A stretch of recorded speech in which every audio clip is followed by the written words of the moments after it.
Hi everyone, my name is Suzie Dawson. I'm a journalist and activist and the president of the Internet Party of New Zealand. Welcome to my channel. Today is the 7th episode of my new series, Opening the Five Eyes, Exposing the Spies. Tonight we'll be picking up where we left off last week, deciphering the JTRIG documents. I have again with me the clinical psychologist, Lissa K. Johnson. Hopefully you can hear me fine. Everyone, let me know in the chat if you can hear me and see me. Hi, I can see you. Great. Okay, excellent. Just before I bring Lissa on, I just want to let you guys know this stream is in support of my campaign, 1 versus 5I. That's hashtag 1 versus 5 letter I, and we are at 1versus5i.com. Tonight is a fundraising stream because I am suing the agencies who wrongfully targeted me for my activism and my journalism, and I would deeply appreciate you sharing the donate link, which you should see on the bottom of the screen right now. It's at 1versus5i.com/donate. Lissa, can you hear me fine? I can. Can you hear me? Yes, I can. You sound great. Welcome to the stream. Thank you for having me. Good to be here. Last week was absolutely fantastic and I got so much positive feedback.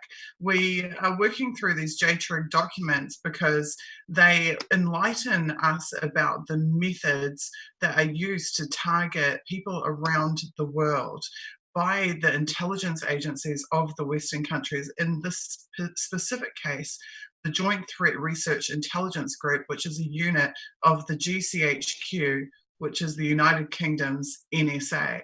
So I'm going to screen share and we're going to pick up exactly where we left off last week in those documents and continue through from there.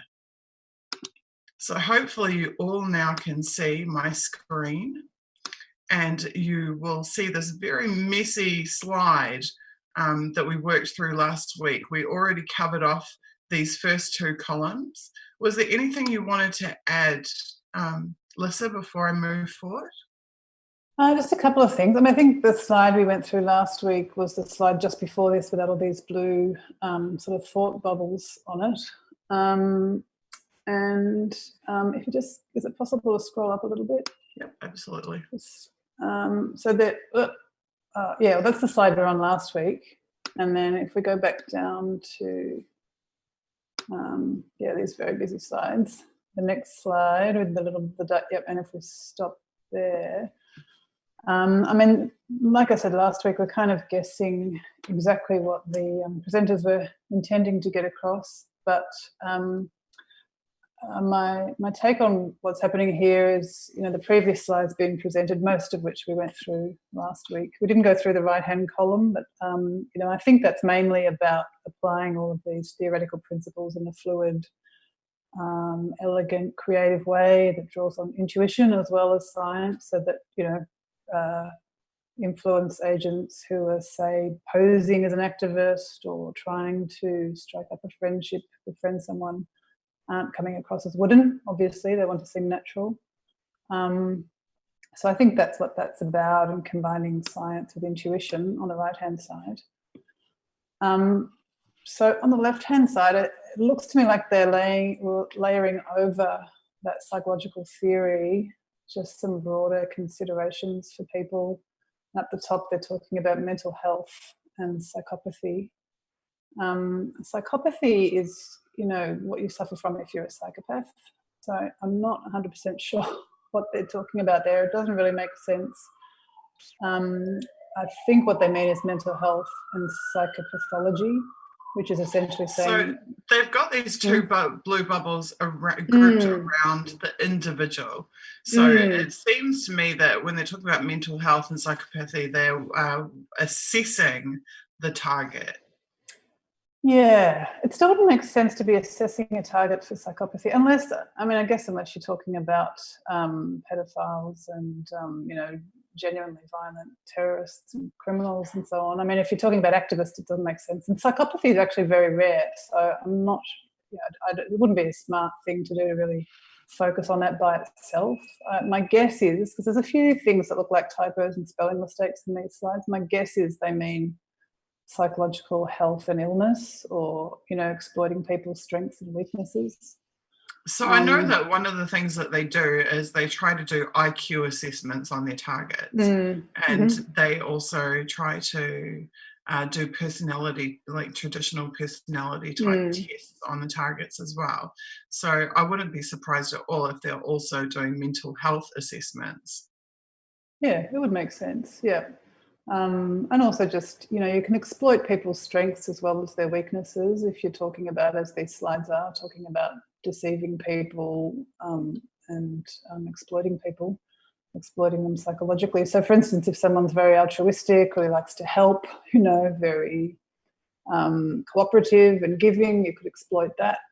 And in fact, that persuasion, when you've got a group, there's a little box called persuasion there that we didn't talk about last time, which is actually probably quite critical. I mean, some of it is fleshed out in a subsequent slide.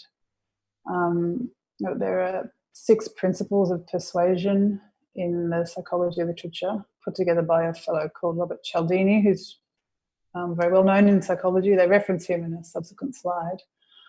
And the 6 principles of persuasion are meant for marketing, but they're essentially tactics to get people to say yes to you. So if you're selling something, to get someone to say yes to your sales pitch, it's their tactics to basically increase the conformity and obedience and compliance that they talk about in these slides, and or as a way in to start up a relationship. So some of those 6 principles are things like exploiting reciprocity. So you do something for someone and people are more likely to say yes to someone that they feel they owe. So, and that would be particularly true of someone who is very responsible and kind of thoughtful and giving. So that'd be an example of exploiting somebody's, you know, psychological strengths. Or, you know, another of the persuasive principles is using authority, that people say yes to people who they perceive as credible experts. So, you know, hence intelligence agencies putting a lot of effort into forming collaborations with journalists and academics and think tanks with credible sounding names. And if someone tends to be anxious, anxiety and fear goes along with obedience to authority. So that would sort of help people to work out which persuasive tactics might be most effective for someone. And they've tied that here to decision making, rationale, choice, crime and punishment. Yeah, I think that's another typo. They mean rational choice, not rationale choice. Rational choice theory is a theory of offending behaviour and economic behaviour, actually, and it doesn't have much credibility in psychology anymore because, as they say in that white box to the right, most decision making and behaviour is very emotion driven. Rational choice theory sees, say, criminal offending is driven by people rationally weighing up costs and benefits of their actions, which in reality isn't what drives most behaviour. But they do mention that in the supporting documents, and then they acknowledge that that's not what drives most people. So I'm not 100% sure why maybe it's in there to say that that's what we used to think. We know that behaviour is not quite so rational. But if they were using that, they would want to, I guess, manipulate people's perceptions of the costs and benefits of taking a particular action. So if someone thought it's risky to do something that the influence agent was trying to get them to do, they would seek to alter their perception of, risks and costs and benefits of taking a particular behaviour. Interesting. So just coming back to persuasion, I guess it'll come up again in another slide. I think it's worth knowing about that because a lot of those tactics are about how to get in with somebody, how to start to build trust with somebody. So, I mentioned a couple, the reciprocity, and that would mean that, one way to sort of influence someone or befriend them, as these slides encourage people to do, would be to do something for them. Say if it's targeting a journalist, share their article or promote their article or offer them some information that they could use in an article. And then that will make them more open to influence, to saying yes to something that you ask of them.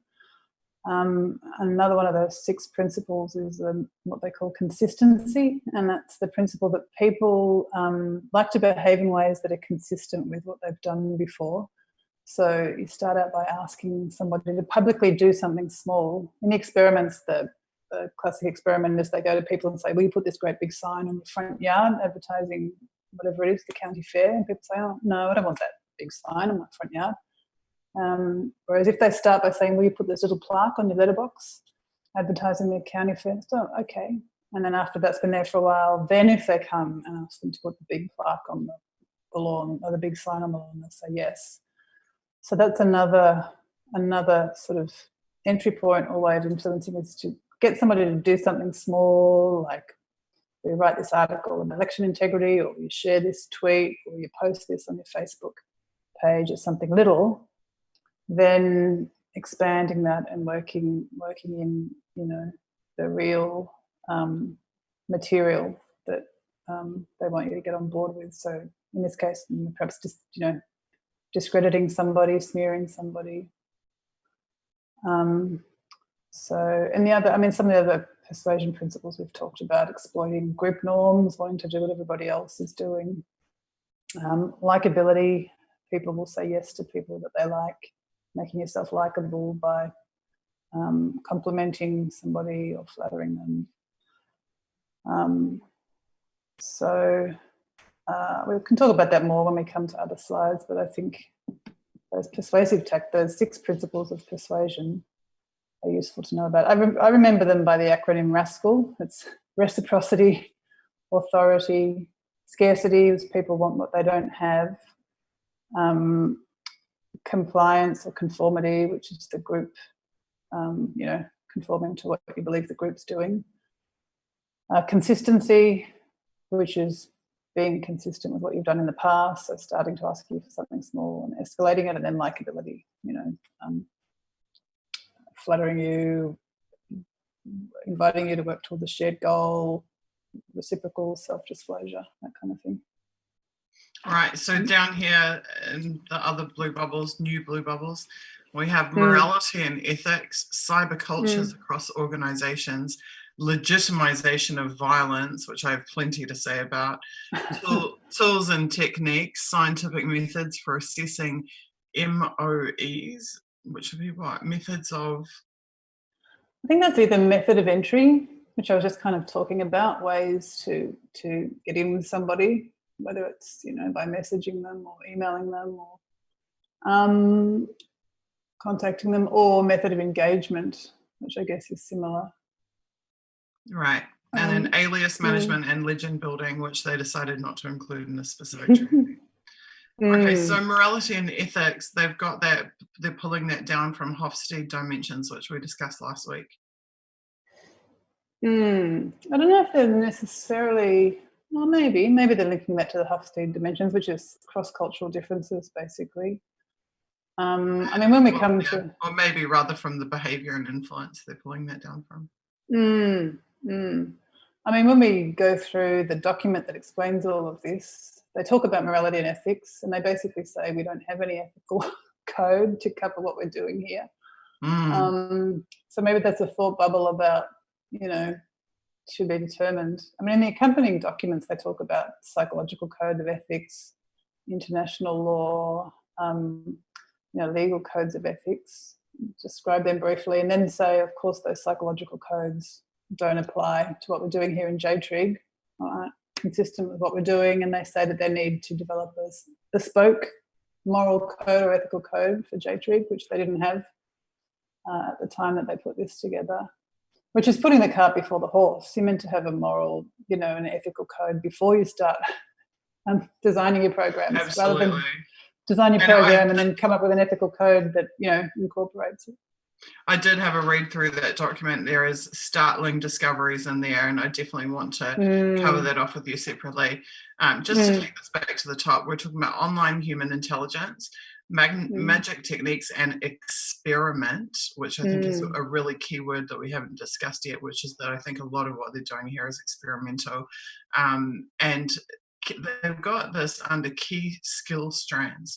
So my take on morality and ethics here is that it's the assessment of the individual target or of the group, that they're assessing the morality and the ethics that govern the behaviour and of the target or what may influence them, and that they're then looking to exploit those findings. Yeah, that would make sense. Yeah. Cyber cultures across organisations would again be partially an assessment in view of exploitation. I think everything in this document is about exploitation. I think basically that's what JTRIG is about, is exploitation. Well, they use that word even throughout the slides, don't they? And the documents. Yeah, sure. And also CNA, computer network attacks, they're about exploitation. This is a software development term, or certainly a hacking term, exploitation. But what they're doing here is they're exploiting individuals, and they're exploiting their personalities and their traits. So I think once they've determined morality and ethics, once they've determined the culture of an organization, that they are then looking to exploit that. Legitimization of violence I find really interesting. This is a key principle in human intelligence, particularly of infiltrators and saboteurs and movements. It's a long known and recognized attribute that they will push to legitimize violence within the organization so that they can get arrests and accuse people of crimes and convict them of crimes, but more so that they can justify their own intrusion into the group in the first place. It's a self-justifying behavior is how I see it, because if they do not successfully achieve legitimization of violence within a target group, then it becomes very difficult for them to justify their targeting of the group. So I see legitimization of violence as an end goal. But however, you also see that this is down here by this global phase where they're talking about the global, their global aspirations, not just group or individual. And I think I'm just going to stop share for a second. I think that there's a conversation here to be had about the legitimization of violence at societal levels, and particularly post 9/11. And we see that legitimization of violence in a number of ways. So I was actually just watching Graham Elwood's channel. He was doing a live stream a short time ago, and he was talking about the Super Bowl and the Super Bowl advertising, and he talked about how Call of Duty Modern Warfare, which is this very famous first-person shooter, so-called first-person shooter online video game, is running ads in the Super Bowl. And it's all like, killing is great, killing is grand, let's kill, kill, kill, enemy, enemy, enemy. And then right on the back of those ads that are effectively glamorizing violence or depicting war as being like a video game where you can beat other people and achieve high scores, etc., and win and be victorious. On the back of that is the Marines recruiting advertising.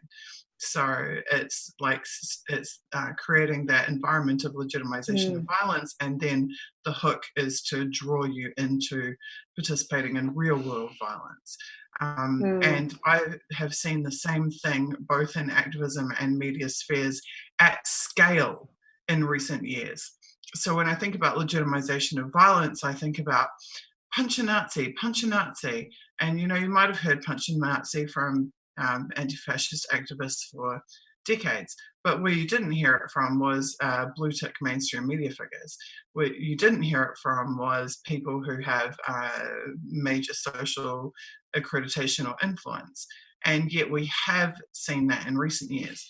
And in particular, from my perspective of activism, and actually Julian Assange tweeted out a video of an interview I did, and he timestamped a specific section that of me speaking, and where he timestamped and he said this is good was when I was talking about how in 2011 it was protesters versus the state, it was protesters versus riot cops, it was the people versus authority. And in recent years, I'd say particularly the last 4 to 5 years, that dynamic has changed, where it's now no longer protester against the state or protester against the riot police, it's protester against protester. And we see these opposing factions, civic factions, citizens against citizens, and citizens being encouraged to fight other citizens. And particularly in terms of protests, now one citizens group protests another citizens group. They don't protest the police, they don't protest the power structure, they don't protest the military, they protest each other. And both sides are encouraged to engage in violence, and have created an atmosphere of a legitimization of violence. Whereas we know that historically protest that has been successful has been non-violent protest by and large. And so I see the intelligence community provoking both sides of issues, infiltrating and sabotaging groups on both sides of issues, and legitimizing violence culturally and societally in order to encourage us to target each other instead of targeting the state. That's my take on the legitimization of violence.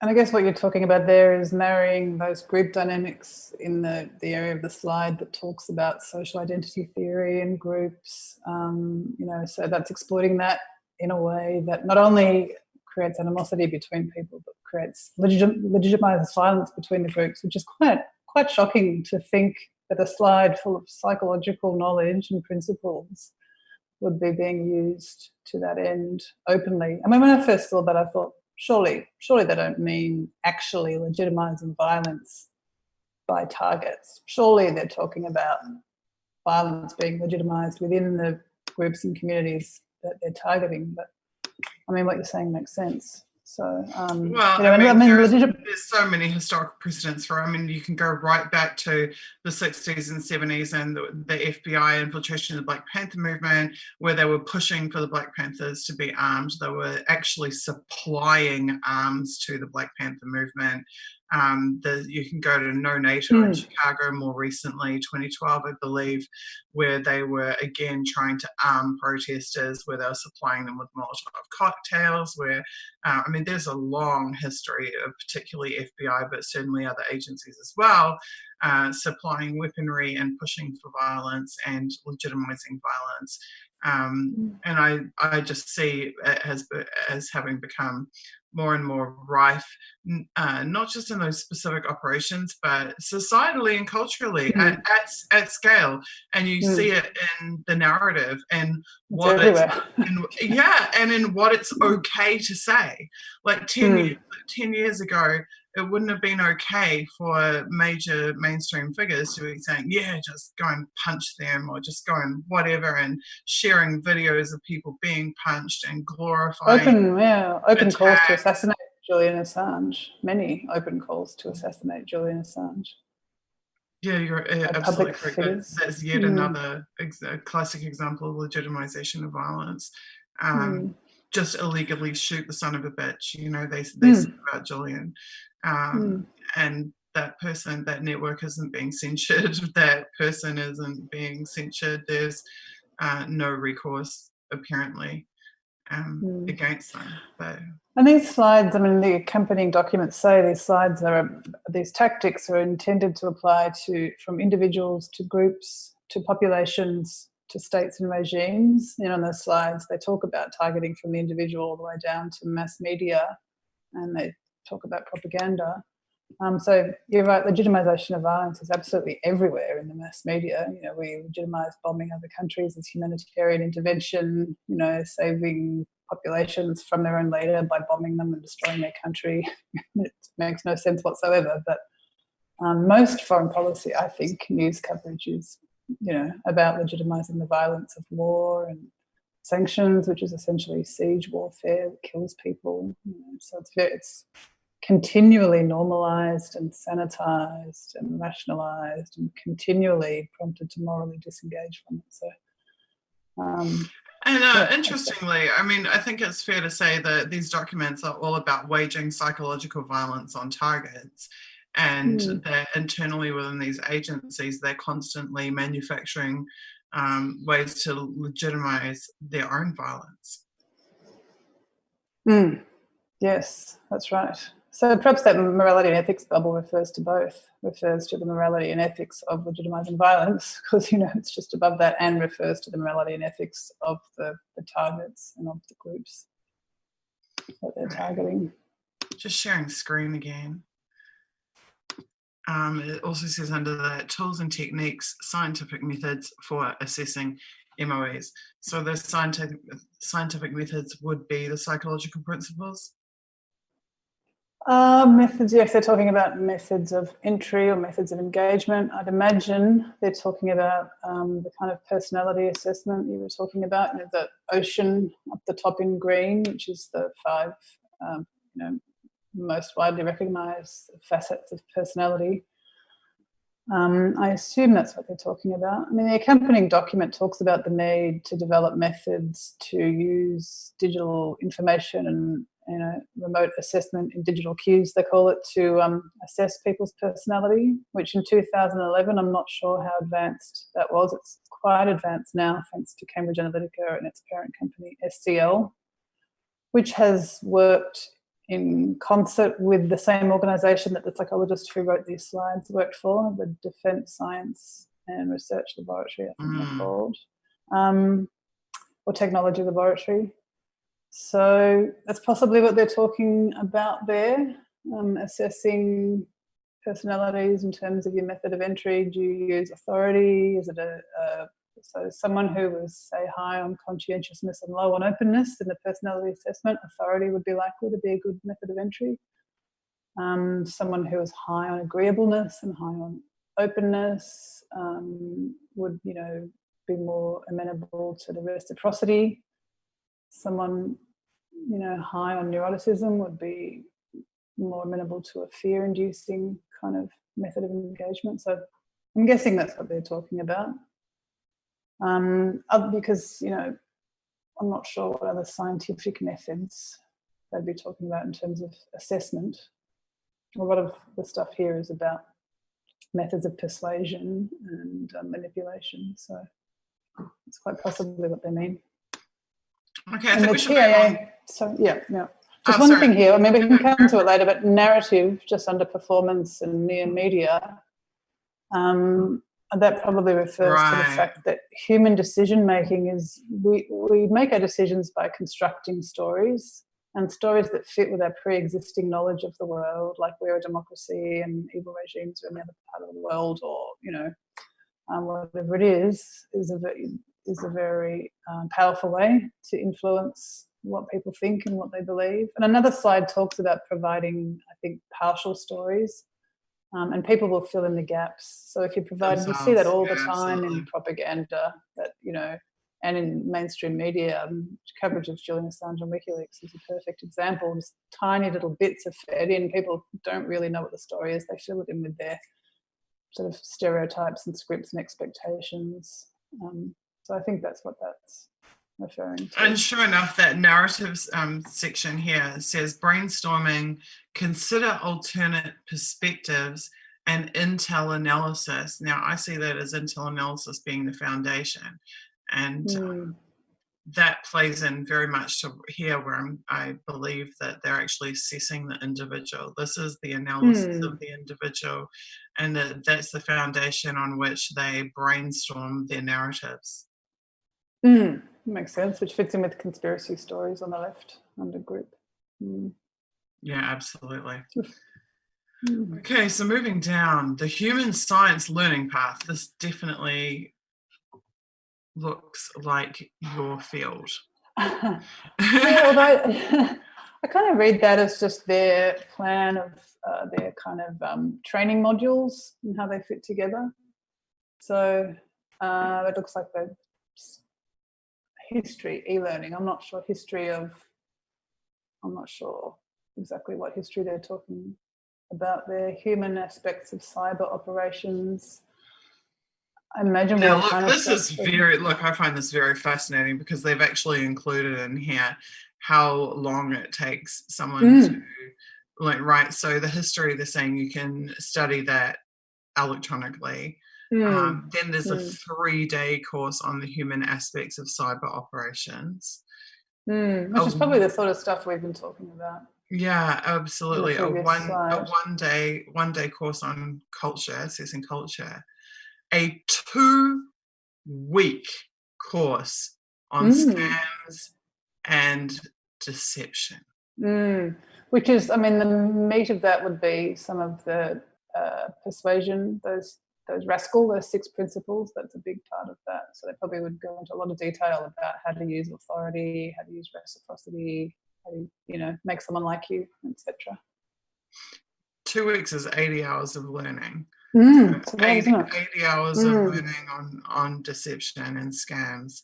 And also in other Snowden documents, we learned that the NSA the CIA awards denial and deception awards to NSA employees, where they're actually awarded based on their successful denial and deception. Really? Absolutely. They receive commendations for having successfully practiced deception. Mike Pompeo recently boasted to an audience at a university that they had entire training courses on lying at the CIA. So I guess we're looking at one of those right now, aren't we? Absolutely. Strategic influence, 1-day course. Psychology and cyber psychology, 1-day course. Digital tells, a half-day course, 4 hours on learning people's cues. 1 hour on disruption. And social engineering for computer network attacks is an e-learning course. So that says it all for me, that if you add up all of these training days for all of these other aspects, it's still not as long in duration as there's scams and deception. 2 weeks. Yeah. So really, definitely what they're focusing on, isn't it? You can learn to be a scumbag in less than 3 weeks. And just for good measure, there's a photograph of a tank to make you feel strong. Oh, look, it's men lifting a tank. We are strong. That's what that says. And we move into magic tricks. We are strong and we are magicians. Strong magicians, military magicians. Here we go. Magicians, the military and intelligence. 1856, mission on behalf of Napoleon III to help quell the Marabout-led uprising in Algeria. 1940s, camouflage work during the Second World War. 1950s, CIA work on the application of conjuring to clandestine activities. Actually, John Mulholland wrote a book called The Manual of Trickery and Deception for the CIA in the 50s. You can buy it on Amazon. I think Amazon, and it's mainly about slipping, I think I said last time, slipping drugs into people's drinks and that kind of thing, sleight of hand type stuff. So it was less abstract than what we're talking about now, but I guess they're building on that history of using magicians. Dissimulation, hiding the real, masking, mimicking, repackaging, inventing, dazzling, and decoying. So I guess I've read that wrong. It should really be masking, repackaging, dazzling, mimicking, inventing, and decoying. I find that mimicking one really, it's creepy, but I'm reminded of that quite a lot actually on Twitter, navigating what goes on in, amongst Julian Assange supporters, and there'd be a real grassroots group and then another group takes, just kind of mimics that grassroots group and then starts sowing division and or pretending to be somebody's friend, pretending to be another activist, using those principles of persuasion to befriend someone and find your way in. And that image I think is quite apt.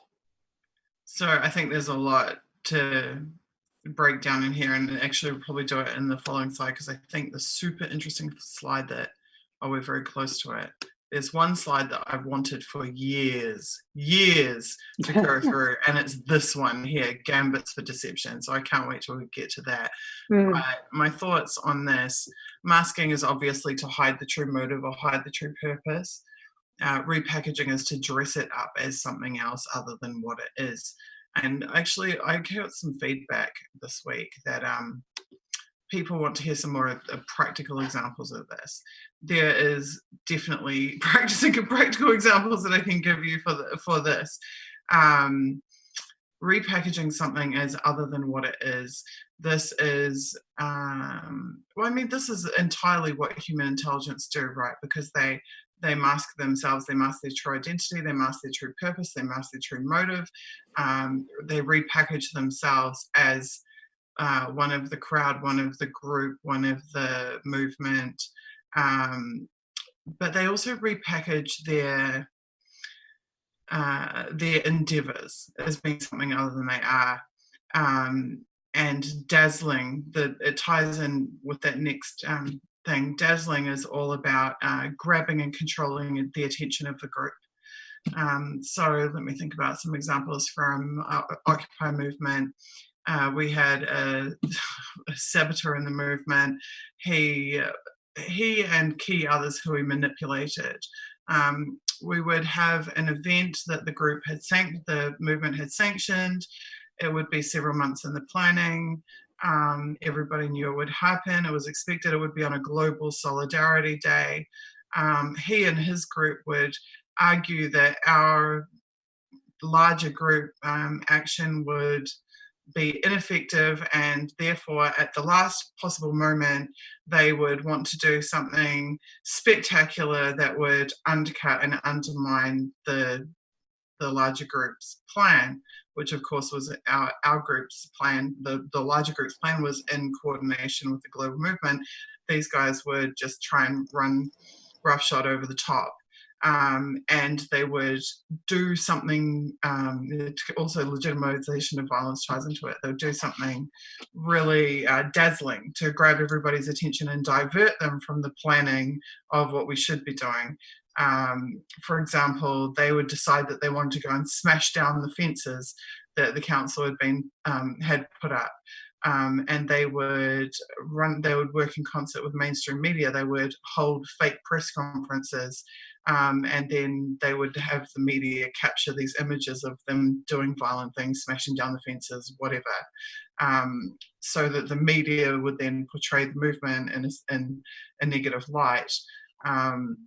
And they would do it, and then they would try to use those things to build credibility with themselves. Like, look, we're so effective, we got media coverage, even though the media coverage is extremely negative for the movement. They very much about dazzling, very much about repackaging an action as being about something else. Just look at the second row of those, because I think that feeds into it as well. Mimicking, inventing. Right, so that's another thing that they would do at Occupy. The saboteurs would create fake versions of our official materials and then circulate them as widely as possible. So they would create a fake Occupy Auckland website, which was not the actual Occupy Auckland website, and a fake Occupy Auckland Facebook page, which is not the actual, like our Occupy Auckland Facebook page would have 6,000 likes. Their one would have like 200 likes. And then they would create business cards and posters and flyers and put the link to the fake website and the fake YouTube channel and the fake Facebook page and print thousands of flyers and stand on Queen Street and give them out to like thousands of people, so that they're then going and looking at these like crappy half-baked fake social media accounts and then thinking that those are the real ones and then interacting with them. They would even have fake email addresses, so now members of the public who are wanting to support would be contacting the saboteurs instead of contacting the actual approved movement communications channels. It all ties in directly to this mimicking and this repackaging and this masking, very much so. I mean, Mm. I have 8 years of stories that I could go through, but that's just one example I can think of off the top of my head, which is very highly coordinated and very planned. Like the man hours involved in actually going and setting up all these fake communications channels and the resources required to doing all the printing, and then the oh god, they even would set up entire fake occupations, um, and fake press releases, fake the whole 9 yards. It was just absolutely, the lengths that they go to are almost impressive, except that they are so underhanded and nefarious and so toxic and poisonous, because surrounding this you have so many genuine good people who really care about the movement, who are just befuddled by watching this unfold. Because, I mean, this very much happened for me during Occupy. I was so green as an activist. I had no idea that there were teams of saboteurs that would do this stuff. So I would see these actions and I would think, why is he doing that? Why is she doing that? Why? And I'd try and work out, like, is it some personality issue? Is it some whatever? And then as a group, the group's method of trying to resolve this would be to have conflict resolution meetings. So now we've got the fake saboteurs in with the good people having these endless discussions week in and week out about who did what, who whatever, who chose whatever, who said whatever, who thought whatever, and nothing ever comes of it, because with saboteurs you can sit there and talk until you're blue in the face. You're never going to, they just work in circles, right? So you never actually progress with them. And by directly engaging with them in that way, they actually get what they want, because they have your attention. They're consuming your attention. They're consuming your time and your resources. So it's a win for them. But we were all just sitting there like, why would anyone do this? This doesn't make sense. Like, we have agreed processes and they're ignoring them, and et cetera, et cetera. And but as you continue from movement to movement, what I saw was exactly the same patterns played out. At each movement, each year we'd have a new movement, a new issue, and the same, in some cases exactly the same people, but more importantly, the same methods. The same methods being employed, achieving the same results, the same types of people being targeted, the most proficient, most intelligent, most committed people being targeted and undermined and smeared, the least effective people being raised up and then manipulated, and the saboteurs commanding everybody's attention, dazzling them, mask, exactly as the screen says. I mean, this screen is basically the saboteurs' code of conduct: masking, repackaging, dazzling, mimicking, inventing, and decoying. Well, everything you just described, I see going on in smaller ways amongst WikiLeaks activism community and supporters who are working to free Julian Assange. The mimicking and the decoying and the dramas and the turning, creating divisions and turning sub-factions against each other and so on. All efforts to do that anyway. So, everything you talked about, I could think of a parallel.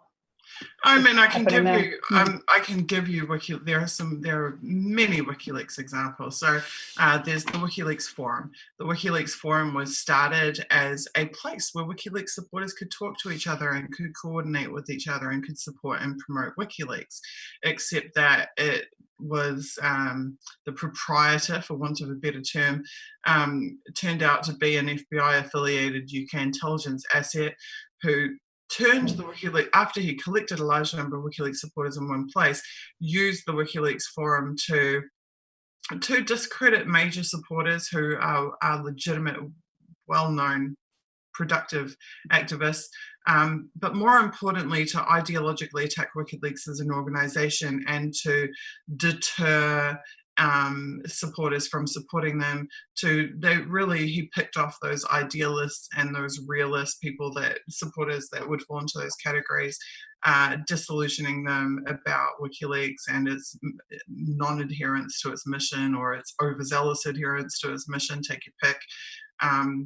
and eventually just creating what started as a support forum became a collection of hundreds of blog posts about how terrible WikiLeaks and Julian Assange is and why we should all oppose them, and et cetera, et cetera, et cetera. So that's all about that masking, that repackaging, that mimicking.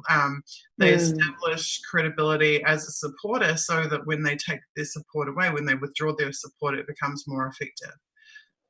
Yeah, and anybody watching this who wants to resist that, I mean, one of the most, pervasively manipulable qualities of human beings is our group-based psychology. And even talking about this now, since last week, I've seen people getting attacked within the WikiLeaks community as being a CIA asset, people who clearly aren't. So even us talking about this, I think we need to be careful not to get into an us versus them mindset, even just activists versus intelligence agencies, because that can be exploited by pointing the finger at people and saying, oh, they're an infiltrator, or they're an influence agent. This is why, and then that feeds the mistrust.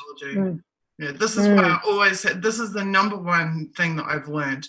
And this is what I learned from those many weeks and months of our whole group being embroiled in these conflict resolution processes, is that even if someone is a saboteur, even if they are an informant, even if they are on payroll and they've been assigned to come and destroy your group, the time that you spend engaging with them and others, trying to explain and sort through whether they are or aren't, and trying to dig up and research and whatever else, and trying to prove it, trying to work out an effective strategy for dealing with it, you've just lost 3 months, 6 months, 12 months of activism time.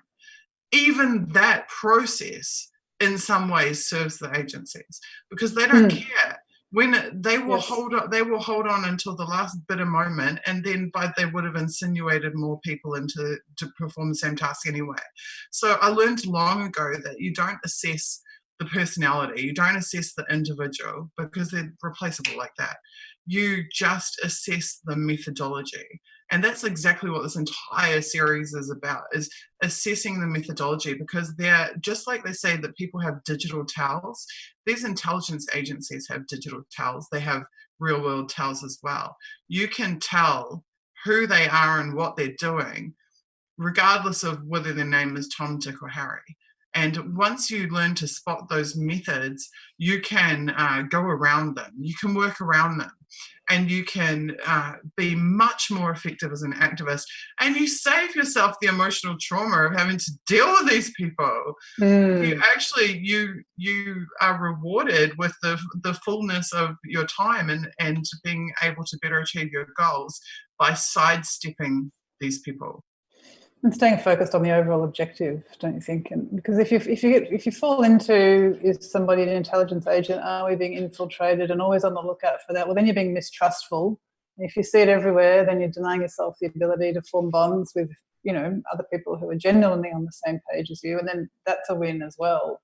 If people came away from, say, this series being mistrustful and seeing infiltrators everywhere and having an us versus them mindset, well, in the case of WikiLeaks, step aside from that. And I agree with you entirely. In the case of WikiLeaks, we don't have to ask, are there agents, are there whatever? I mean, they announced it in 2010. There's a Pentagon manhunt for Julian. Like, we know this. They told us they're going after the organization. They've told us time and time and time again.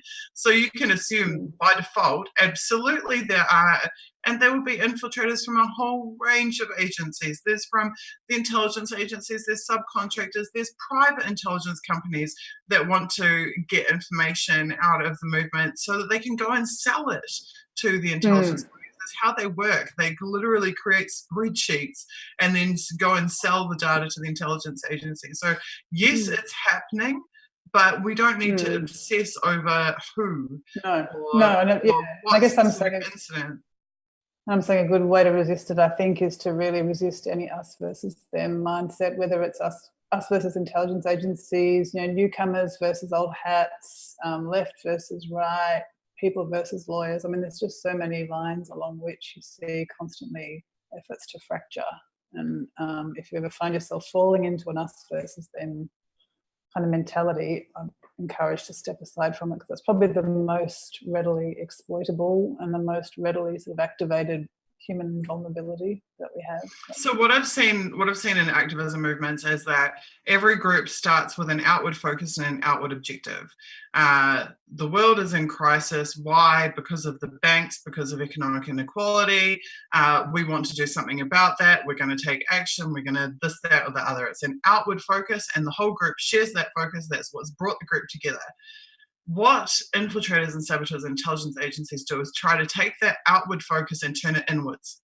So all of a sudden, you're not talking about the banks, you're not talking about economic inequality. You're talking about, did Tom, Dick, or Sally say whatever to who, or should have done that, should have said that, should have whatever, or why didn't they this, why didn't they that? That's the point at which the intelligence agencies are winning. Is that you're not talking about your issue, you're not talking about what you're going to do about that issue, you're now talking about each other. Exactly. Yep. So get above the mosh pit and get out of the us versus them mudslinging. Yeah. I think it can be as simple. Yeah. It can be as simple as remembering what brought you in the first place.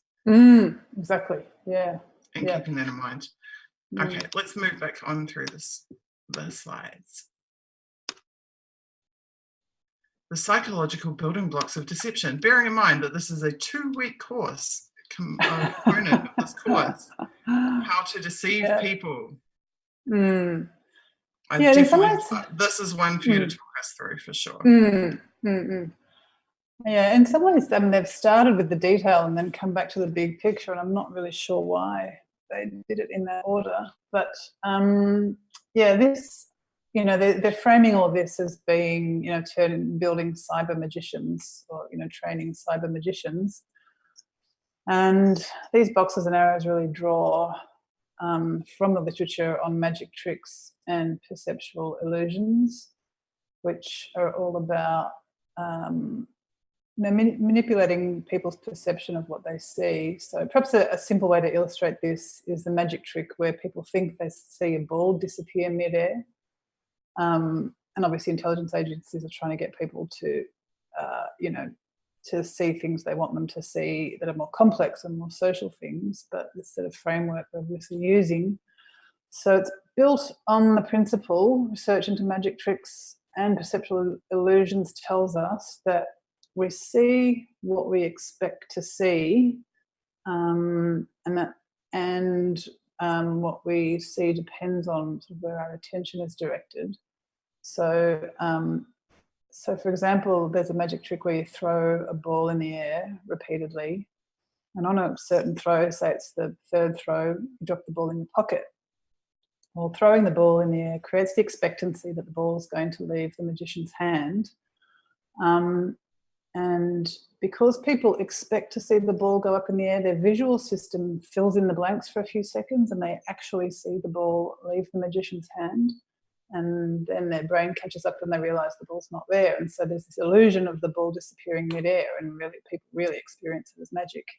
And to make that happen, people who fall for that trick, their attention needs to be directed by the magician upwards from the hand. So if people are following the magician's eye, if the magician looks up and people follow his gaze, that feeds into the trick. A subsequent slide says the target will look where you look. That's what that's about, I think. And then that influences their perception. So what you're expecting and what you're focusing on influences what you perceive and the sense that you make of it. Psychologists divide perception into, selection, which is what you're attending to, how you organise what you see, and how you interpret it or how you make sense of it. So because you were manipulated such that your expectancies and your attention made you think, see the ball and then you couldn't, you think, oh, what happened? Wow, the ball disappeared. That's the sense you make of it. This guy's amazing. Affect is emotion, so that feeds into the sense that you make of it. So if you're sitting in the audience thinking, this magician's incredible, you're more likely to fall for the illusion. If you're sitting back bored, not really engaged, your attention's not really invested, you'll be less likely to fall for it. So behaviour in that case is just you clap and you're willing to pay for the show. So, I kind of see Russiagate in these terms. People's expectancies are that they live in a democracy. Their expectancies from the Cold War about Russia. attention is distracted by constant decoying and distracting and breaking bombshells, which means that people's perception of what happened in 2016, their affect is that they're shocked and they're angry, so they're very primed because of these expectancies and the direction of their attention away from problems within their own society and towards the foreign evildoer. The sense is, wow, we got hacked by, American democracy got hacked by Russia. So the behaviour is we'll submit to all sorts of censorship and crackdowns on our democratic rights and freedoms to protect us from the foreign evildoer. So the previous slides were basically about manipulating people's affect, their emotions, to get them to make the sense that you want to make of things, manipulating their perception, grabbing their attention. It's interesting they've got the whole world. They're obviously wanting to grab attention from all over the world. So it's kind of an umbrella framework, I think, for how all these other more detailed tactics and psychological principles feed in. And so what you see with Russiagate in terms of behavioural outcomes and effect is that as they recruit people into the lie, they're effectively deputising them to perpetuate it. Yeah. Mm-hmm. Yep. And, this is talking about discrediting and disrupting. Well, that's been used to discredit so many people. Jeremy Corbyn, Julian Assange, all independent media, basically anyone who has a different opinion to the officially anointed narrative on things. So you're right. It's that's targeting populations to become sort of agents of the discreditation and the disruption. Okay, so moving along. Aha! Map of technologies to message delivery. This is incredibly fascinating, and this might be one for me to speak to. So, giving a real world example here, 4 times in my activism, I have had what could be termed an e-stalker, but these e-stalkers follow very specific methodologies that mirror each other perfectly. The reason there's 4 of them is because I've been in activism for 8 years, and they don't seem to be able to sustain one e-stalker for long periods of time, and eventually their material becomes stale and old, and they need new blood to come in and perpetuate it. Now, I'll speak to my most recent e-stalker. My most recent e-stalker is somebody who claims to be a member of my political party. I say claims to because no one's ever actually met them, and we can't verify really that they even exist. However, they have repeated the method of attacking myself and the party that we've seen with my previous 3 e-stalkers across the years. So what they do is they create a narrative, and then they publish that narrative, and then they take their links to that published narrative and they perpetuate them, they spread them across all of these channels. So you see here the web pages, the blogging, right? So they make, God, we can probably even go and have a look at it if you would like to. They have created a website where they have not one, but something in the order of 14 articles so far that they've published just in the last 6 months about me, claiming the most absurd and insane imaginable things about me that are completely false. And then they take those links to those web pages and they mass email them to every single person I am in contact with, like am publicly known to be in contact with, that is in any way related to my life. They send them to the entire New Zealand mainstream media. I've received copies of these emails back from members of the media who instantly identified them as being smear attempts. They create dedicated Twitter and Facebook accounts. Sometimes they create fake, like I've had fake Facebook profiles created using my photos, but then posting completely false information about me. let me have a look and find some examples for you.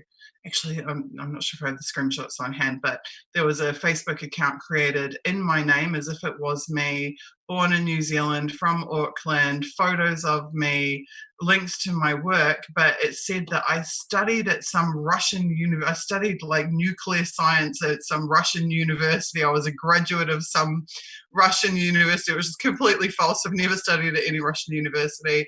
And they'll put other factors in there to make it, highly suspicious and dodgy things, but then weave it in with real facts about me and real pieces of information about me. And then they'll take that link to that Facebook profile and they'll show that to people who are saying, oh, did you know that she graduated nuclear technology at a Russian university, this type of thing. They created a Twitter account about me in the name of this supposed person, and the Twitter account is just top to bottom them sending their links to their smear blog posts, tagging hundreds, if not thousands of people. And actually in the JTRIG documents, it talks about mass messaging and mass tagging, and we'll get to that further down the documents. And that's exactly what they do. So they'll go back through my entire Twitter history. They'll see every person I've communicated with. They'll make these lists of all of my contacts, and then they'll tag in every single one of those people.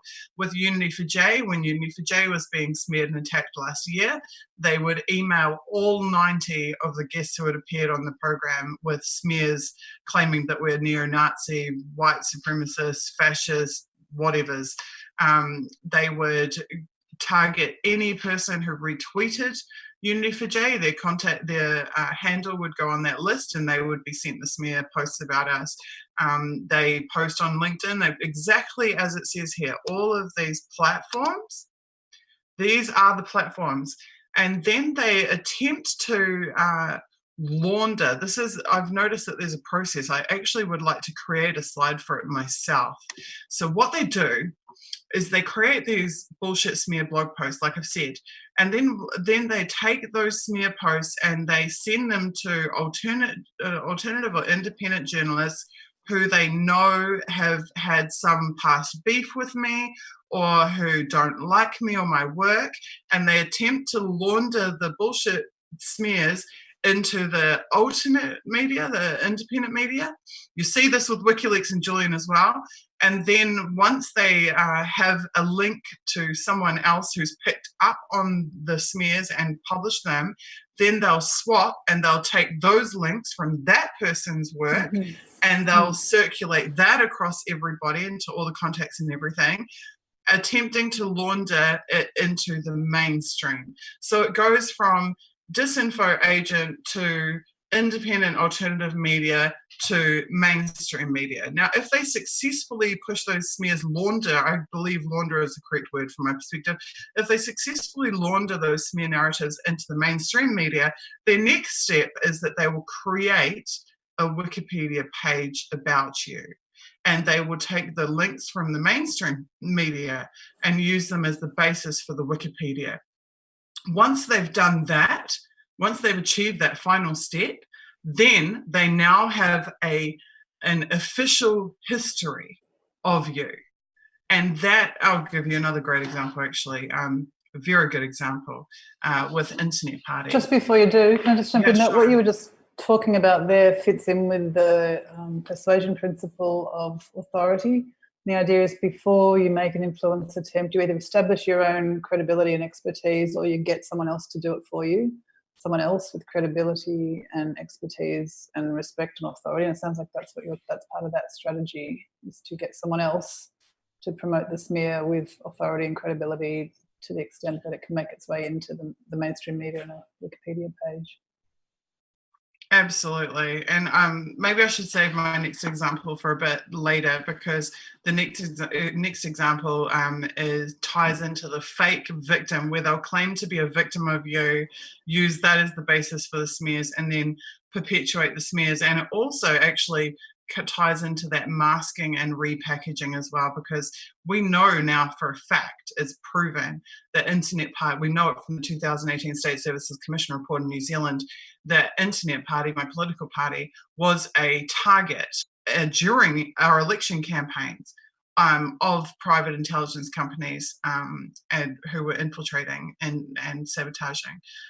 So there are some great examples I can give you there where they have successfully traversed that full process and laundered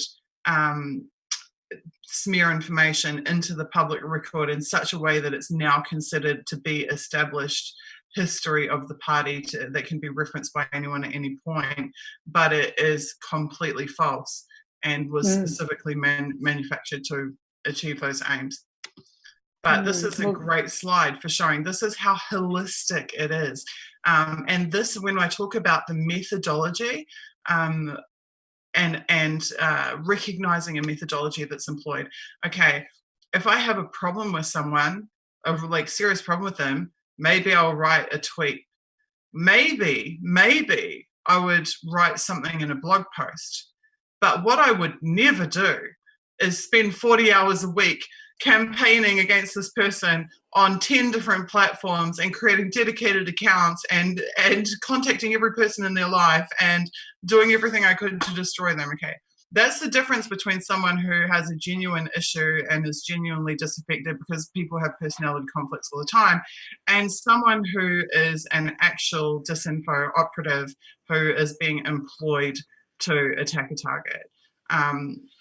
Their behavior and their conduct and the way they do what they do is completely indefensible by any rational means. There is, in fact, no other rational explanation than that they've been employed to specifically do that, because there is simply no sane person on the planet who would engage in such behaviors or who would be so vociferous about it. So speaking of Wikipedia, I think some people did that. They calculated how much time it would take someone who was supposedly an individual to do all the edits that they were doing. Correct. And it was Philip Cross. more than the waking hours any individual would have available to them. Exactly. And when someone is producing smear content on a scale that would literally require 40 hours a week to perpetuate it, then that tells you a lot about that person, if that person does in fact exist, which I think in many cases they actually don't. Not in the sense of the identity that they put forward as being themselves. No. Yeah, well, these slides talk a lot about creating aliases, don't they? So yeah, absolutely. Part of what they do. So this is why I see news media as being put in the background to this. So what I see here is that the foreground is the activity of the disinfo agent, and that the news media is almost like the final. They have here. Okay, so they've got now being the immediate harassment, soon as being the social media platforms and the propagation, and this being the forever. And that's another, it's interesting that they use time as a measure for it. I saw it as a process from bottom to top, bottom being this nobody smear blogger that may not even exist, to the independent alternate sphere, to the news media, to the Wikipedia. But see, this forever, this is really interesting that this is exactly what I'm trying to describe, where they create a permanent history. They're manufacturing a permanent history. And I think I demonstrated that pretty well in terms of WikiLeaks when I wrote Being Julian Assange, which was a huge study that I did about the history, the living history of WikiLeaks. And I went right through the Wikipedia page and the manufactured history that's been written about WikiLeaks. And then I went right back through all the original social media posts and showed that the actual history of WikiLeaks does not match the manufactured history and the manufactured narratives about WikiLeaks. No, absolutely doesn't. Pulls apart. And I mean, you see that too, Daniel Domscheit-Berg and Julian Assange. Daniel Domscheit-Berg says Julian Assange tortured my cat when he stayed at my house. Daniel Domscheit-Berg writes a book saying Julian tortured my cat. So the narrative becomes now a document. Somebody buys the rights to the books to make a movie. Oh, Julian Assange tortured his cat. Wikipedia can cite the movie and transcripts, So this is the thing. It starts as a low-level slur, and then it becomes documented, and then the standard of the document escalates, and then eventually it becomes an accepted history, which is cited and referred to by everybody. Oh yes, Julian's a cat torturer. Classic example. Okay, moving along. Attention management. Can you tell me anything about those photos? It looks here like you can't see the snake because the snake is faded, and oh god, that's creepy. That looks like, I want to say, is it a copy? No, a copy or something, some type of snake. Is there a snake? I never saw it. That is a snake. That is a snake. Those are the eyes of the snake and the nose of the snake. Oh, I saw a moth. Wow, there you go. Yes. Okay. No. I looked at that slide and never saw a snake. I saw a moth. Right. Well, some of the subsequent slides will explain that. They talk about perception and cues and managing the cues. They talk a fair bit about that. So, and there's some other images further down. So, that's what perception is like. If you came at that primed with the cue of moth or, flight or wings, you'd see a moth. If you came to it primed with the cue of a snake or reptiles, you'd see a snake. So that's or it's just the bark of a tree and it's not meant to be anything. Yeah. And I think the other one, when you know that that's a building, you can see the building. Well, it's obvious that it's a building in front of a rock face. But if you couldn't see the bottom of the building, it would just look like a rock face. So it's about managing which part of a picture people are looking at. If you prevent them from seeing the whole picture, you can get them to see what you want to see, I think is what that's saying. And there's the magician. Yeah. I think that's just linking it back to magic tricks. So this is another example of that moth and the importance of cues and, perceptual framing. So, if you come at that thinking of birds primed with, flight and ducks and birds, you'd see a bird with a beak to the left. If you came to it primed with rabbits, Easter, whatever, you'd see a rabbit with the ears off to the left, rabbit facing to the right.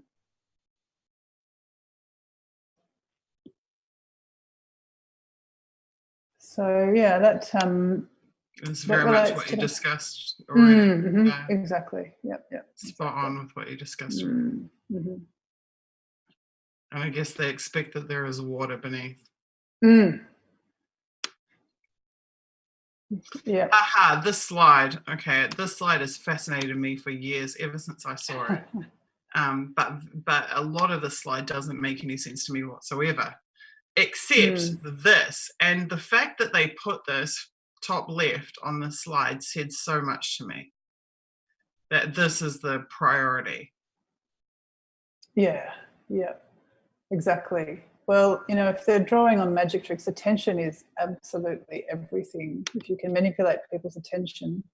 We only consciously process a tiny fraction of what comes in through our senses and into our brain. I think it's 1/250,000th of what is coming in are we consciously aware of.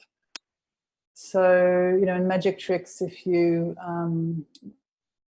or just perceptual tricks, they'll study eye movements. They can see exactly where people are looking. If you have a whole room of people running around and they're throwing a ball around and whatever, if you say to someone, look, count how many times that ball gets passed from person to person, that's where the person's attention is. Then a woman runs across dressed in a gorilla suit, waves at the camera, runs off. Even if people are looking straight at her, they don't see her because their attention is on counting the number of ball tosses, literally blind to the woman in the gorilla suit. So, so that's why that's up top. And so they talk about different ways of manipulating attention.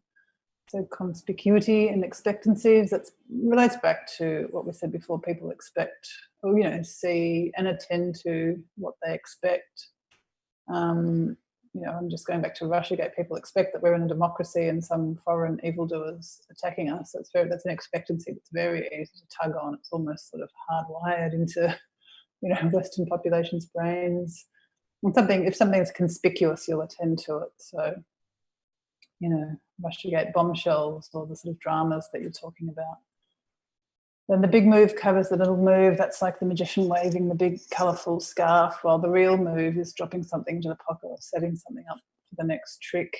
So, you know, in Russiagate, all of these breaking bombshells, there's big moves, promising impeachment, etc., covers the ongoing little moves of censorship and all these censorship tools being rolled out and smearing independent media as, you know, a Russian plot, and along with that, passing legislation, at least in Australia, that essentially criminalises journalism under cover of countering foreign interference. So that's one sort of application, I guess, of that. The target looks where you look. That was the throwing the ball in the air example that I talked about. So, I mean, Russiagate was an example of that, or the smearing of Jeremy Corbyn, which we know was linked to the Integrity Initiative, which has, you know, Ministry of Defence funding and ties to military intelligence, and their Twitter feed smearing Jeremy Corbyn. We know there were Electronic Intifada exposed 10 fake Twitter accounts pretending to be anti-Semitic Labor members. So you've got everybody looking at these smears against Jeremy Corbyn rather than his policies and how they benefit people or whatever, evaluating them, etc., compared to Tory policies. So that's an example of that. Attention drops at the perceived end means that when you think something's about to finish, you relax your attention. That's used in magic tricks so that you don't see the secret move. People do it when they'll set up the expectation that, oh, we're just doing one trick or doing this, you know, little piece that's actually not where the real action is. But at the moment that people think that segment's coming to an end, that's the time where you do your secret move.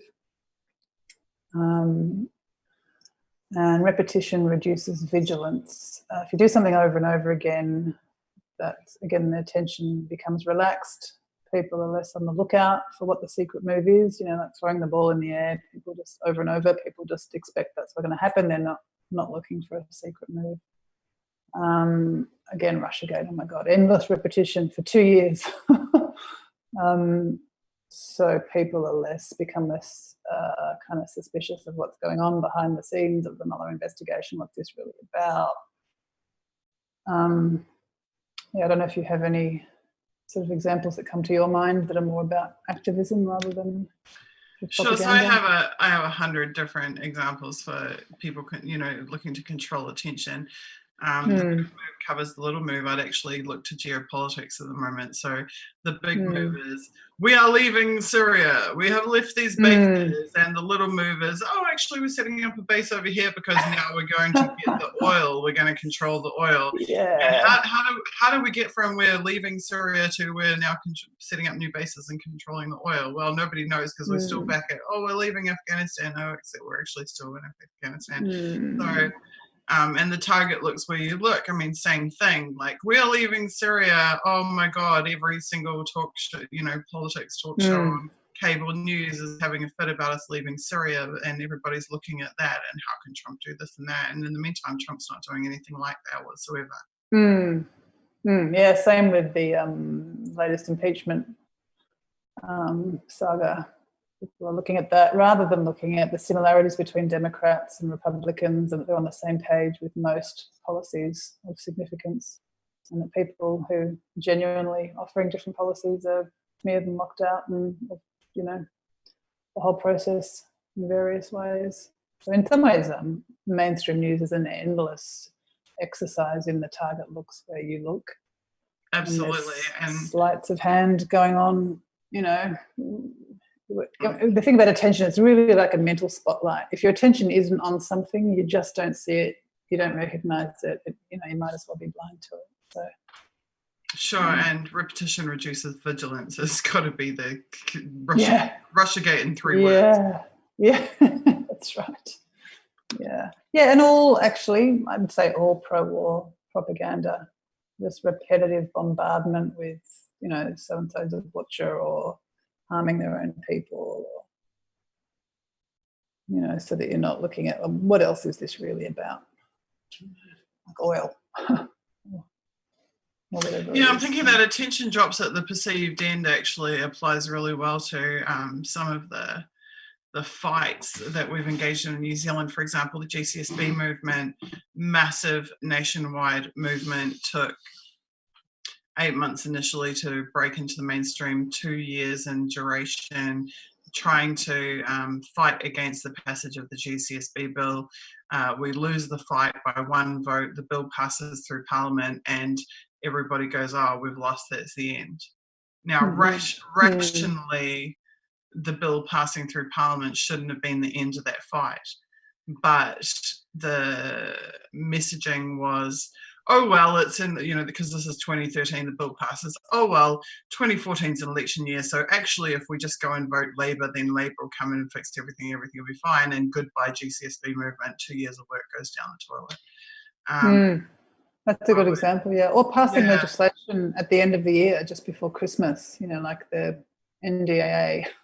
People aren't paying attention, pass some really alarming revisions that allow attention without trial and charge. And repetition reduces vigilance, I think, is also 3 words that sums up the entire electoral cycle. Yeah, that's true too. What are we told when the election doesn't go right? Oh well, we've got another one in 4 years. Yeah, true. Back on the carousel. Okay, let's talk about perception here. This is definitely for you.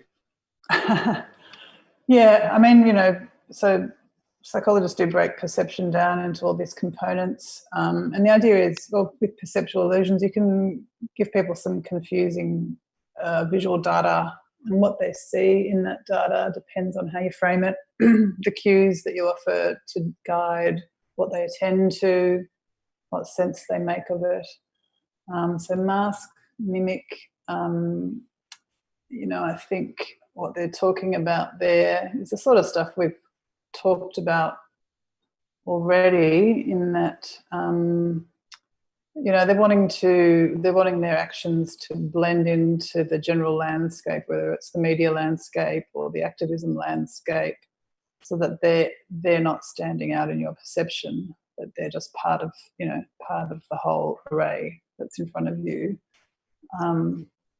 That's what I make of that. And then repackage, invent, modify old cues, create new cues.